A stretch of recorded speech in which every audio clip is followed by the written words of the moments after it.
And I'm glad you provided for a number of people, in addition to articulating your professional piece, your consistent engagement. And that's one thing I hope our viewers were gathering. Engagement isn't out of convenience, it's out of consistency. And what I'm glad you articulated about the expanded voting, and I remember when we were talking offline, it's where it's like, I remember as a little kid, Tuesday was the only day you could vote, and you went into the big green machine and you walked in and the curtains went back and Yep. you hit the levers and then you walked out. Fast forward to now with as many people in Gwinnett County, and I'm probably real conservative, about 900,000 people, that's on the conservative end. There's no way you could have all those people voting. So there's almost 600,000 registered voter. We are probably going to be over 1 million people. But yeah, it would be impossible. That would just be ridiculous to fill all those people on one day.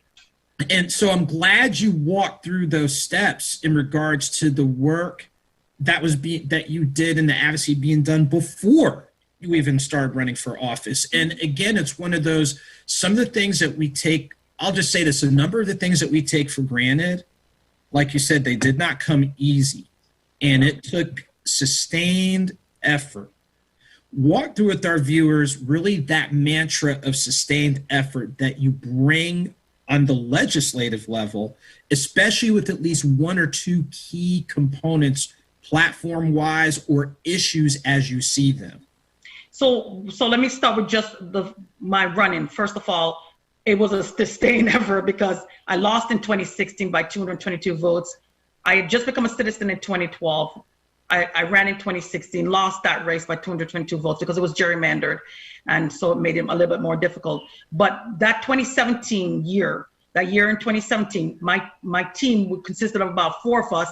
They would literally come home from work and put on their walking shoes and go and knock doors because we knew that 2,100 of our voters did not vote in 2016 for whatever reason. So we went back and talked to them, so that just getting to that point, it took a focus that was necessary because we know people had various reasons why. So we had to make sure that as part of my legislative thing, I'm going to be very frank about it. And I know Representative Clark spoke. It is almost impossible if you're not in the majority to get a bill on the floor. The majority right now in this Georgia House of Representatives are Republicans. The speaker basically determines the agenda for bills getting to the floor. And so we have a very difficult time getting bills to the floor. I proposed one to actually make the first Tuesday after the first Monday in November a holiday, which is what we'd vote. That would be voting day. So our voting days are not always the same date, like numerically, but it is going to be the first Tuesday after the first Monday in November. So it could be a 3rd, it could be a 6th, it could be a 7th. So I proposed that. But one of the things that I'm very proud of is 2 things that I did very meticulously.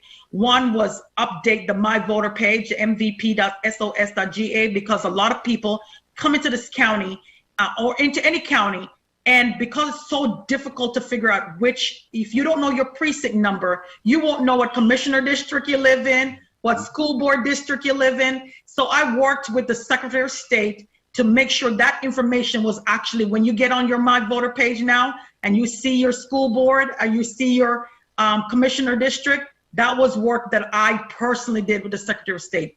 The other thing that I did with the Secretary of State, because as you can see, a theme of mine is voting, because since I had to pay for that right to vote, I was not born here, so I paid $680 for it. I actually had to study, take the test, and do your biometric, which is your fingerprinting. So we had to do all of that. And so for me, the voting, the right to vote is your most powerful right. Knowledge is the most powerful thing you give to yourself, but the vote is the most powerful thing we give to each other, because we literally determine how we're all going to live in this space and time, and how our money is going to be used.